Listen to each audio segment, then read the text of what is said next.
حضور صلی اللہ علیہ وآلہ وسلم کا فرمان علی شان۔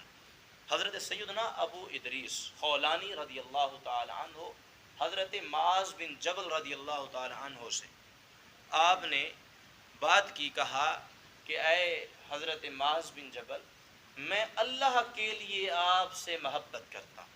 حضرت ابو ادریس خولانی نے کیا کہا حضرت معاذ کو کہ میں اللہ کے لیے آپ سے محبت کرتا ہوں۔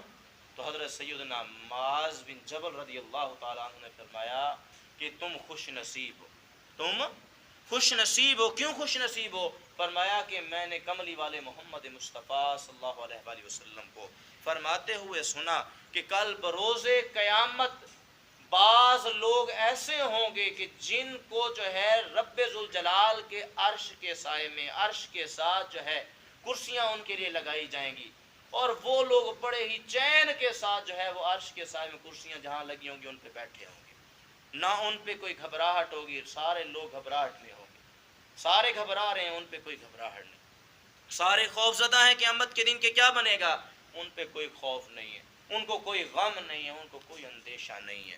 فرمایا وہ کون سے لوگ ہیں کہ جب نفسا نفسی کا عالم ہوگا، ہر انسان جو ہے وہ دوڑ رہا ہے کہ کسی نہ کسی طرح میں خود کو بچا لوں، کوئی کسی کو پہچان نہیں رہا، تو صحابی نے حضرت سیدنا معاذ نے آگے بیان فرمایا وہ کون سے لوگ ہیں کہ جن کو اللہ یہ مقام عطا فرمائے گا کہ آج ان کو نہ خوف ہے، نہ ڈر ہے، نہ بے چینی ہے، نہ کوئی اندیشہ ہے۔ فرمایا وہ کون سے لوگ ہیں؟ فرمایا کہ ہم المتحابون فی اللہ، کہ وہ لوگ کہ جو اللہ کی محبت میں پڑ گئے، وہ لوگ جو اللہ کی محبت میں پڑ گئے، کہ وہ لوگ جو اللہ کے لیے محبت کرتے تھے، اللہ کے لیے نفرت کرتے تھے۔ فرمایا کہ آج قیامت والے دن میرا رب ذوالجلال مقام یہ عطا فرمائے گا کہ اپنے عرش کے نیچے ان کو کرسیوں پہ بٹھائے گا کہ جن پہ ذرا بھی غم نہیں ہو، وہ سکون میں ہوں۔